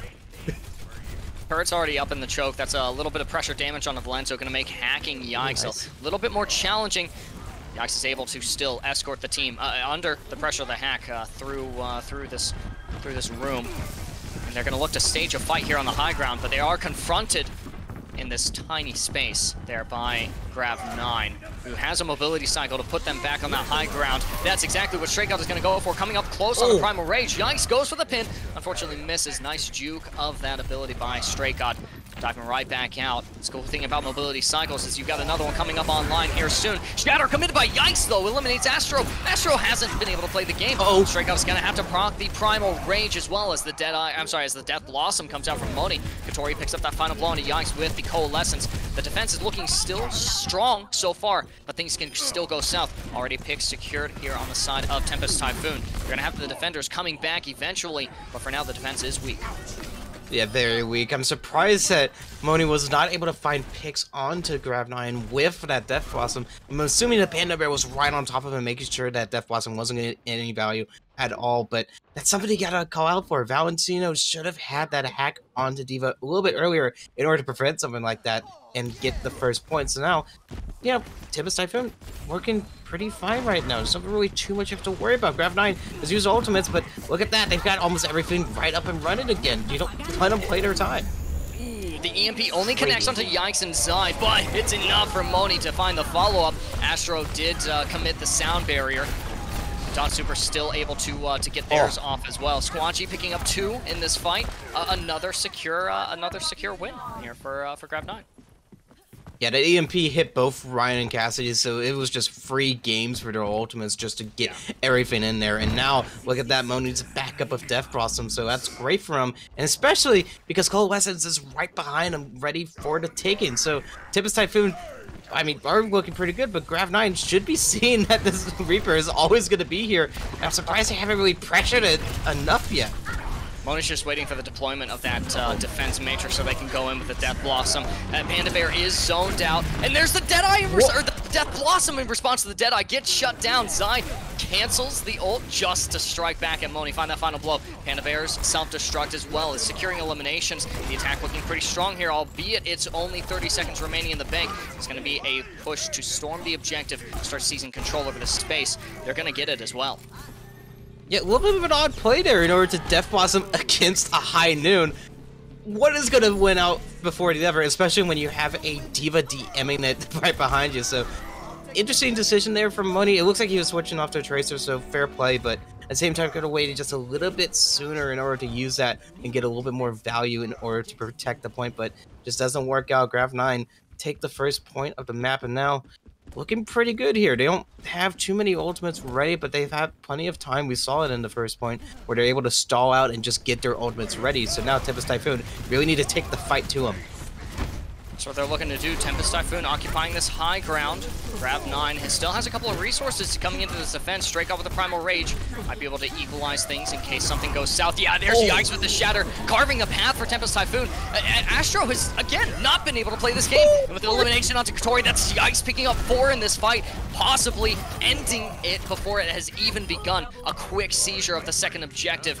Athena doesn't call team kill, but it might as well be. It's the call is to go all stall now here for the second objective. Hard to touch here when you've got a sound barrier committed and a Deadeye on top of it. Defensive and offensive utilities expended in the interest of capturing this objective. Nice EMP, connects on to 5, helps with the elimination of Kreia. Straight God is the follow-up. They pick 3 in this fight. Squanchy as well, coming back onto the point with a vengeance, and the defense will hold. Grav-9 is able to mitigate the storm. Yeah, Valentina was able to get the hack onto Yikes, but it just didn't last for long enough. So because of that, Grav-9 was able to use that Shatter in order to get 4. And, you know, Straight God, not wanting to get MTD'd, shows up with 3 of his own to keep him into the fight. And as we see, Moni, he is able to get the map. I was going to miss just barely, but it works out. Yeah, Dr. Brennan unfortunately walked right into it, and Valenzo and Katori both walk right into the self-destruct. Are we gonna get to touch here from defending Grav-9? Hard to do so, but Yikes is out of the fight here. Things were looking strong for the defense. Tempest Typhoon on the back foot, but they did elicit the sound barrier from Astro. That's an important cooldown. It's important, but I believe it was really needed in order to make sure they weren't able to get that last tick in order to win the fight. So now Tempest Typhoon, they still have coalescence and still have Diva Bomb. There's plenty of time left, but they're playing a little bit too far aggressive. They're gonna have to use Diva Bomb early. Yeah, look at Moni and Squanchy both end up going down. Grav-9 is going to look a little bit weaker. Side procking the Dead. Are they going to be able to find anyone? They get hacked out of it. Nice response from Valenzo. Pulse Bomb deployed there from Moni as well. But even without combat roll, Zai is still able to juke it. Application Matrix on the objective. Yikes ultimately going down to that coalescence from Katori. But Tempest Typhoon is still in it to win it here. Katori showing that, you know, there is still some value to running Moira, picking up a couple eliminations and keeping the team properly sustained as the time bank begins to dwindle here. You've got Moni on the Bastion, but the fight is already won. I mean, fair game. Bastion kind of works right now, especially because they already used Pulse Bomb. No real reason to try and have flankers now. They're going to go full damage on the point to make sure they don't get that last tick. Grav-9 don't have a lot of ultimates to counter it as X goes down very quickly against Moni. That's pretty much it. Tempest Typhoon is going to be full holding that 3rd tick. I hate to break it to you, but that's Grav-9 full hold. Wait, that's what I'm saying. Yeah, Grav-9 full holding that full tick. Oh, yeah. Yeah. Tempest Typhoon falling short on that second objective, but they still capture 91%. I mean, that's still, I mean, that's basically second point capture, right? You can hold a tick or 2 of that second point for Tempest Typhoon. And going up on the defense here in this next round. But if we see the 6-man emerge from Grav-9, I feel like they might struggle similarly as they did on the attack. I mean, most likely so, as we saw with that kind of, you know, playstyle we were seeing earlier. What was that sound? Oh, sorry, I just heard like a weird sound from, I don't know if it was the game or production, but that was a little bit odd. But we are seeing them load in now. Tempest Typhoon, Torb again. We've been seeing so many weird picks so far. Grav-9 is going to stick with their 6-man comp that he had on defense for that little bit beginning on the first point. So now they're going to try and roll it out here. It should be something you expect from Tempest Typhoon. So I'm surprised they're not really playing into it. You do have Torb for Sombra. That makes a little bit of sense. But Cassie is going to be weird against this kind of comp that Grav-9 wants to pull here. So it's going to be interesting what they do. Tempest Typhoon need to find that Cassie ASAP if they want to hold that point. You know, in compositions where you've got a Zen, you're kind of playing Protect the President, and that's kind of the position Tempest Typhoon is going to be in with this Cole Cassidy. It's not the target that the 6-man wants to necessarily dive on, but it's definitely a target that they want out of the fight here. Quick engagement here from that 6-man. Valenzo goes under incognito mode. Is going to be looking for that opening hack, possibly on the Yikes, but the turret is going to make that pretty difficult, as well as Straight God diving onto the high ground, taking a little bit of pressure damage. Ultimately, Moni ends up going down. The contest of this objective for Tempest, nice rotation from them, awarding them a team fight win here. Yeah, and everyone kill themselves in shame after that fight, and as they should. Grav-9 just wasn't able to find any picks there, and so they're all going to commit seppuku in order to counterbalance their mistakes. So now Tempest Typhoon, I have failed. I have failed. I'm looking pretty nice here. Kreia is gonna get a nasty little hack behind him, though, if he's not careful enough. This seemed like Grav-9 Sombra is just holding back, making sure they're able to get as much info as possible in order to help their team out. Great jump from them. They're diving on the high ground, but the confrontation from Tempest Typhoon is there. Faster eliminated to Yikes once again. Oh, that's such an unfavorable matchup for them. You're going to see Tempest Typhoon cleaning this up. Yikes has the shatter, but, you know, hey, it's always still so much fun to swing the hammer as Reinhardt. Whether you got your ult or not, the rest is cleanup here from Tempest. Yeah, commemorations to Zai in order to keep those kills coming and make sure Grav-9 doesn't get any ticks here. So now, Grav-9, all they really have is Coalescence. To look at Tempest Typhoon, pretty much everything's almost ready and going besides beat. So not really too much you have to worry about on Tempest Typhoon. You can really play out time and just watch the ultimates and you'll be fine here. 2 minutes left. Warriors coming into this next fight with a Coalescence. There's Yikes hacked out of the shatter. That's a little bit unfortunate, but at least, again, they're able to swing the hammer. Deadeye committed by Zai. It doesn't connect onto anything, and Kreia is under pressure from the turret, as well as a flash fan of the hammer from Zai. The president has spoken. Katori's going to be back to spawn. Oh, Moni striking back. Yeah, Moni strikes back a little bit, but it's just not enough. I'm gonna assume that he's gonna be swapping off of Reaper in order to figure out something to really deal with this kind of composition Tempest Typhoon's holding. But it's very odd to see right now. Moni, okay, doesn't actually switch. Odd picks from him. We've seen that a little bit there. Tempest Typhoon threw out Molten Core a little bit late into the fight in order to solidify it, and I guess that got Moni to, you know, get scared and be like, oh, we still have a win in here. I could ult to get 6 and we'll be done for. But it just doesn't work out in his favor. But I mean, if Sombra could keep getting those hacks like she was earlier, I feel like they were going to be fine here. Grav-9 still has plenty of time. There's the turret eliminated. This is an opportunity there, but Stray God is out. The question now that Grav-9 faces is, do you push off of this without your main tank? For Moni, the answer is absolutely not. Use of the Wraith form to disengage, and now it's just a waiting game here for Stray God. A couple of resources here to work with for the next attack, though. Well, Squancher was almost killed DMAC'd as well, so you have to go back and make sure that you got those ultimates ready, because they only have a minute left. They don't have time to really stall now. They gotta make sure they get these ultimates and they all land in order to at least make sure you have a second point. Oh, rip Moni going down, but also rip Dr. Brenna, not able to use any of their abilities like the life-saving immortality field. They go critically low, but they don't end up needing to use it. Don Super is able to drop the sound barrier. Valenzo not close enough to the EMP to nullify it. And Yikes does go down to the self-destruct. There's a primal raging Straight God here on the objective. Picks coming in favor of Grav-9. They're going to be able to swing this objective, but Zai strikes back a melee finish on a Straight God without the main tank. Things are going to look a little bit rough here for Grav-9. The rest of the squad looking to bring it, swing this fight in their favor. Panda Bear with the self-destruct thinks the same, but the payoff isn't quite there. That's going to be that first point capture, but that was pretty harrowing. Very harrowing. I mean, I've fallen Squanchy right there for getting that self-destruct on point and ready to go. So now Grav-9 are able to corner them onto the point, make sure that they're all solidified, stuck in that corner, and Tempest Typhoon was not able to get the picks fast enough before Grav-9 was ready. So now Grav-9 finally able to get onto second point, EMP in hand. Cool, close from Val. That could have been very bad, but it doesn't look like they're going for a full push just right onto the point. Corey finds Kreia out. That's so much of the damage gone here for Tempest Typhoon's defense. Already a tick of progress being attained by Grav-9. Deadeye on the high ground, doesn't secure anything, but Stray God is out of the fight. Once again, Coalescence committed on the objective. Kotori doing both the healing and the damage here, compensating for the lack of frontline presence. It's going to be possibly another tick here. Can we get another tick here for Grav-9? Kreia on the Doomfist. Panda Bear is the one hacked so that they can't defense matrix Moni. There's the amp matrix from Dr. Brennan as well, but it's all futile. A charge from Yikes. Are they going to connect on an Astro? That's what they've been doing all game. The Straight God is going to able to find out that matchup, and they'll be able to tell their team, that's the main tank difference. But again, it's a challenging victory that Grav-9 is about to attain here on Hanamura. Things looked a little bit rough, but they've managed to equalize this series.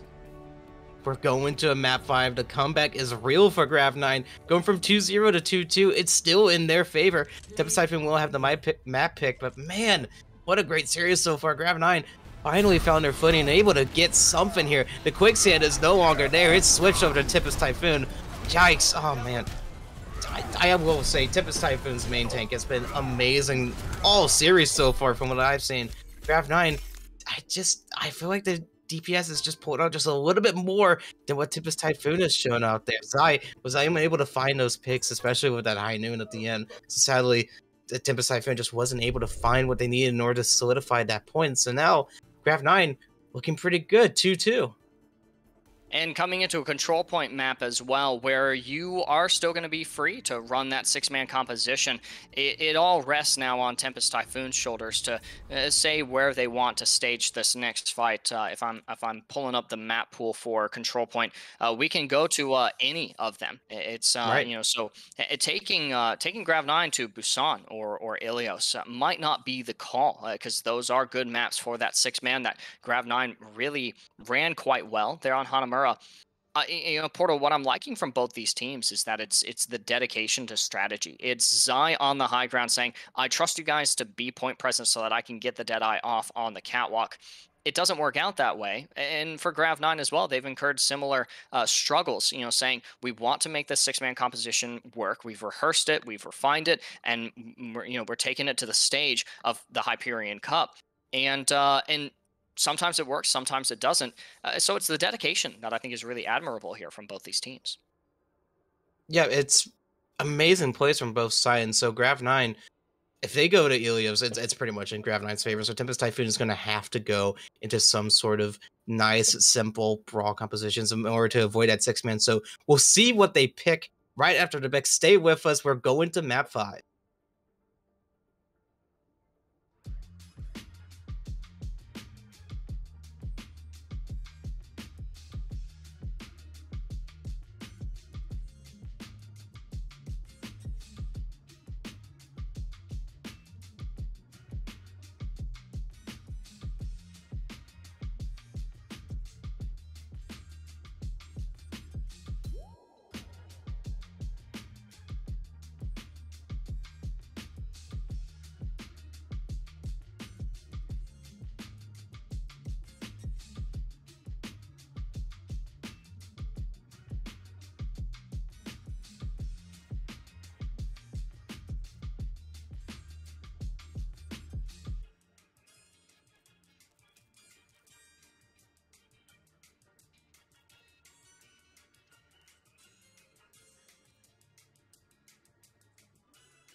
Welcome back from the other side of the break. It's Lord Ethan and Portal. Well, actually, Goob Dude, Yep. Portal, whatever, whoever you might be, an imposter as you are. It's No, I'm not might sus. have to be looking for some.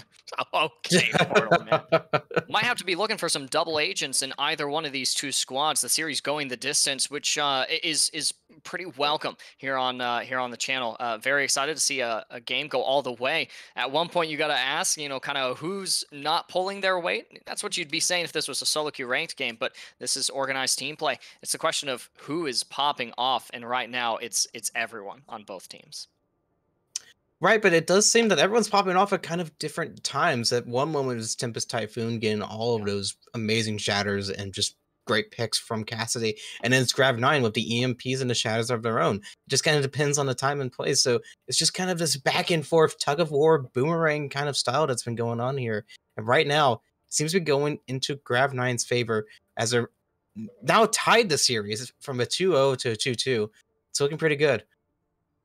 Yeah, Grav-9 has some momentum to work with. This will be a reverse sweep if they're able to pick up this next control point map. But it appears as if we will be going to Busan, which, like I mentioned before, it's a pretty reasonable map to run that six-man composition. But it depends on that sub-map, right? If you end up in downtown, you'll see the six-man. If you go to Mecha Base, you'll see Tempest Typhoon possibly look stronger than they've looked the entire series so far on that rush-style comp. Ultimately, Portal, it's neither of those maps that we'll be starting off with. It's going to be Sanctuary here that we see first.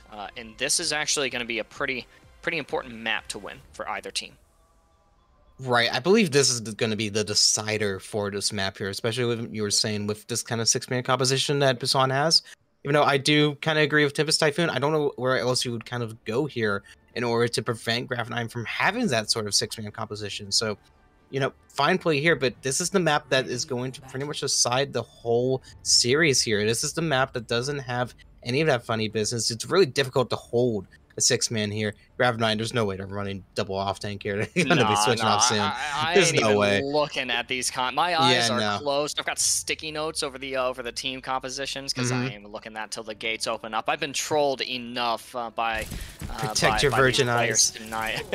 Exactly. No, actually, it's going to be Tempest Typhoon rolling out on that Diva Orisa. That's interesting. Yeah, that's very odd, I will say, especially when you're going to have a Orisa composition, when you're going to have to deal with not only a Reaper, but a Sombra when it's coming over. You're actually going to take the far right side. And again, not too usual when you have, especially Orisa on your team. So, kind of curious. I feel like they know what they're doing, but I have no idea what they're doing. I'm going to be completely honest here. I never have any idea what I'm doing in Overwatch competitive, much less organized team play. Dedication to strategies really emerging from both sides. The point is going to unlock, and that's go time here for Tempest Typhoon, rushing the objective and losing people in the process. There goes down Zai, straight got traded in the process, but with both DPS eliminated from Tempest Typhoon, their ability to swing this fight is going to remain challenged here already. It's going to be Grav-9 picking up a couple of crucial eliminations. Additional eliminations, really, and closing out this fight for them. Yeah, that was very odd. So they hold the right side, lose point, then push, and then just get no value out of that fight. Tempest Typhoon picked Busan, so I'm curious exactly what they're trying to think here. I mean, there's got to be some switches here after seeing that. There's not really a whole lot you can really do with this kind of composition. Grav-9 already has Death Blossom ready and running. The only thing to really prevent that is really Lamp. But I don't even know if you want to count that, especially when Val is going to have a, not really an AP, but just a hack in general to prevent something like that from happening. So, Tempest Typhoon needs to show something. Yeah, gotta watch out. Death Blossom, Moni is all set in position to do it. Just gotta wait to outplay the defense matrix. There it goes, the shield bash and the DM. No expenses spared there, but he does give Straight God the opportunity to dive in. Dr. Brennan doesn't have the chance to throw an Immortality Field. They've already tossed the discus. It's going to be a Supercharger deployed as well from Yikes. Hoping to equalize. I'm safe for the man disadvantage here. And it looks like the six-man is going to begin crumpling on the objective as Tempest Typhoon storms the point. Yeah, I wonder if they saw Moni up there and were able to play that to their advantage in order to, bait out that Death Blossom. If so, great play from Tempest Typhoon in order to get that, but they're still unable to cap the point as Grav-9 is just getting more percentage. 85% in building, last teamfight territory kind of numbers right there. Straight God ends up going down, but Valenzo does have the EMP to bring it back. They'll wait just a little bit longer. 92% is more than enough. Right, well, when they had 75% after losing that last fight, going up to 92 is tremendable for him. Tempest Typhoon, they just need to find a little bit more oomph in here. There's not a whole lot. All they have is some support ultimates that aren't really going to help them stay alive, especially if Death Blossom gets online that quickly again as an early window comes out from TT. As well as an early rally, too. Don Super is going to use it to mitigate the dive there from Straight God, who has to be sustained by the by the sound barrier. Kreia does get caught out there by Moni, the turret eliminated as well. There goes a lot of that frontline pressure onto the 6-man composition, and with Panda Bear out of mech, there's not going to be an opportunity to eat any of Moni's Death Blossom. They go for it and get shield bashed again by Don Super, an attentive break player marking that Reaper there. Ultimately, it's not to any avail. Valenzo didn't even have to expend the EMP, holding on to the ult as the self-destruct is committed by Squanchy. It's going to be a rush to the point here to stall from Tempest Typhoon. Can they touch? I mean, they're going to have to swap the ball if they're going to be lucky, but it does look like D.Va's going to be able to touch just barely, giving them time. All right. Panda Bear connects. Isn't going to be able to stay. My favorite call out. I have a touch, but no staying on this point. Yikes now spinning to winning as the EMP is going to be deployed, and what a meaningful one at that. It's going to hack. Yikes right out of that ball form, and the rest of the picks here are all going to go to Grav-9, holding strong on this objective and establishing a really nice look here in map 5. Grav-9 has not staggered since map 3, and it really shows right now. Great EMP from Valinor to make sure. I mean, what does it mean by great? I mean, that's got to be the easiest EMP you could ask for in that situation, especially in OT. So great play from them in order to prevent that. So now Tempest Typhoon, I mean, we need to show it off here. This is now their map to win in order to tie up this last point. So, oh man, it's going to be rough here. I'm looking at these compositions, right?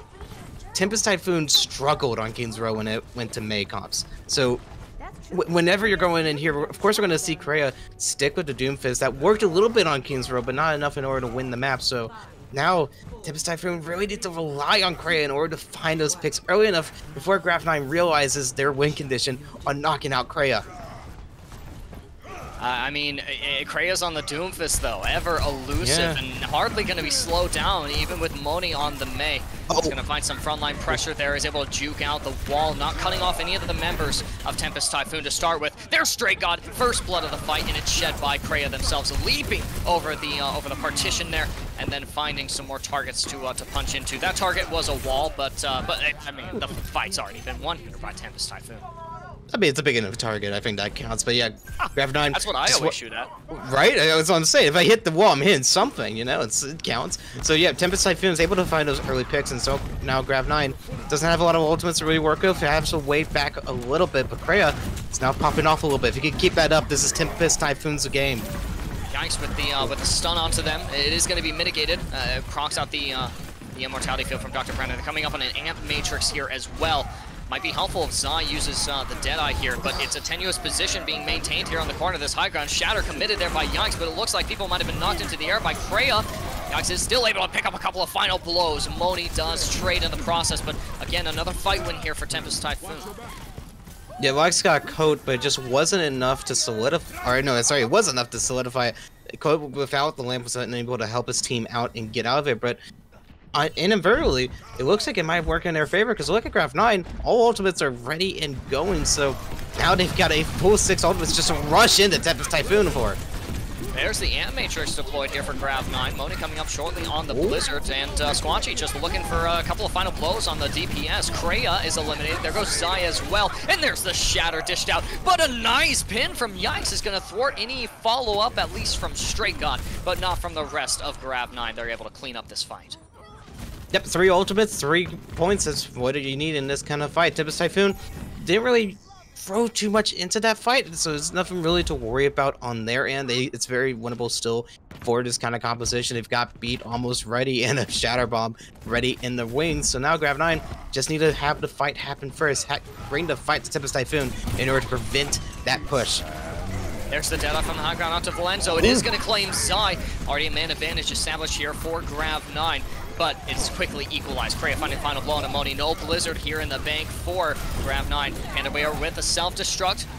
Doesn't connect to anything, unfortunately, and self-destruct from Squanchy as well is committed to no avail. Kreia picking up Kotori. There goes the sustain here for Grav-9, looking to stay in this fight, and Kreia is able to proc the Meteor Strike as well, looking for more blood to shed. Might not be able to find anything, though.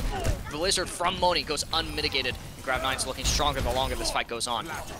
I mean, but look at this. Tempest Typhoon Kreia is able to find 2 picks in order to get the D-Mech, but it's not going to be enough. Grav-9 is going to hold it just barely here, but look at this. Tempest Typhoon's coming back. Flips. It's a crazy fight breaking out here, but it resolves pretty quickly here for Tempest Typhoon, swinging the fight and bringing the point back under their control. They'll have a beat coming into this next engagement as well. Right, and it looks like Zai might be lucky enough to get High Noon up as well, and if that's going to be the case, Grav-9 need to look out for everything right now as they're going to be having to go to last fight territory. Zai's like, oh, watch out for that high ground push. Straight God claiming Dr. Brennan and dishing out the shatter. Barrier is responsive from Don Super, but Straight God is able to find the pin onto them. They're gonna stay sustained for now. Critically low. Astro drops the sound barrier. It's last fight, so you got to use everything you got in the bank, and that includes the Deadeye from Valenzo being procced on the high ground, but the fight might already be won here for Grav-9, swinging it back when it really counted. Yeah, just barely Grav-9 is able to hold on to it and keep them in this map. It's so close here. If Grav-9 just hold on just for a little bit longer, they will win the series in a comeback from behind victory. Tempest Typhoon used all the ultimates thinking it was winnable, but just wasn't able to find it. Grav-9 with Snowball and Diva Bomb ready to go. It's gonna be tough for Tempest Typhoon to hold it. The Blizzard Bomb would be absolutely devastating at this time for Tempest Typhoon, but fortunately for them, they're able to kite most of the Blizzard. Yikes, in the midst of a pin, will still find themselves frozen in place, and you have to see Tempest disengage entirely. Yeah, Grav-9 only need to use one ultimate there, and it was able to stop the fight from Tempest Typhoon. And they're gonna stagger Diva. That's huge because I believe have ultimate and self-destructive ready to go. So now it's gonna be nothing there, but it actually does get Grav-9 out of position. So if Tempest Typhoon can be quick enough, they're gonna be able to take point quick. Oh, yikes! It wasn't the target of the shatter. It was Don Super, who was stunned by the hammer, dished out by Straight God. That's more picks here for Grav-9. They're gonna do it. They're gonna swing the series reverse sweep onto Tempest Typhoon, unless Panda Bears self-destruct can claim too. It's Straight God and Astro out of the fight. That's the point presence to sustain, but the window here deployed by Kotori is gonna keep them in this fight, in this round. Find the round win, the map win, the series win. That's Grav-9 reverse sweeping Tempest Typhoon. I mean, I don't know about you, but for me, this was a Grav-9 victory from the start. How do you do that from Grav-9? Beautiful plays here and there. Tempest Typhoon was unable to find those ultimate kills fast enough, and Grav-9 only need to throw one to counter two, so Grav is going to take it those fights 9 out of 10 times. Great plays from Grav-9. They found it for it after 2 maps, finally playing their game. Moni, great plays on the Reaper. A little bit of a weird start at the beginning of the map, but it was perfectly fine. 37 eliminations is nothing to scoff at. Yeah, you know, weird start at the beginning of the series as a whole. Grav-9 took a little bit of time to, to coast through the series, get some wind behind their sails, but ultimately managed to come back into it, looking, arguably even stronger in the face of the adversity Tempest Typhoon represented compared to last week's matchup against, I think it was Danger Close. We'll have to see how they continue to do, but Grav-9 looking stronger and stronger. I don't think that they'll end up in the top 4 off of this win, or at least not off of this win alone. But they're looking pretty competitive with those top 4 teams: Danger Close, Paradise Aegis, Frost Surge, Phoenix. They're saying, communicating to the rest of the division that you don't want to mess with us. Well, of course, and I believe it's all up onto the other match going on there in order to make sure Grav-9 can make it into that top 4.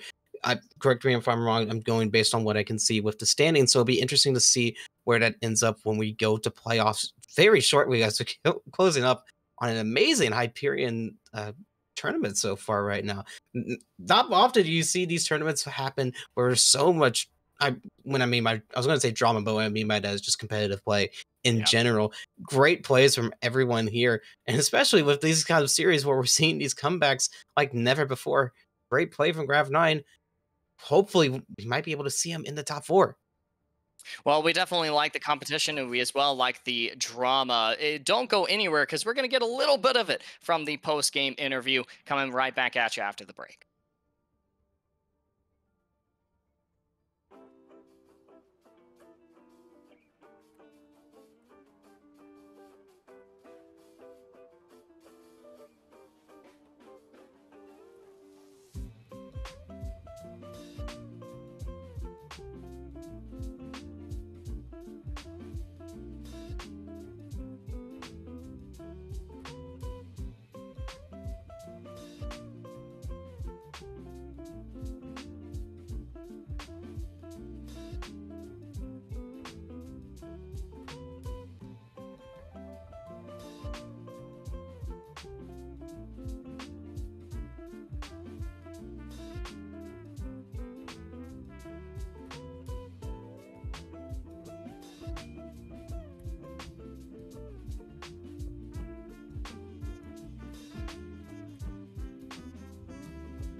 Welcome back, everyone. And we're wrapping up the show for you guys tonight with a quick post game interview here representing Grav-9. We've got Kotori in the booth. That was a riveting series and as well, remarkable support gameplay from you, Kotori. Well played, and congratulations on the victory. How are you feeling after that long series?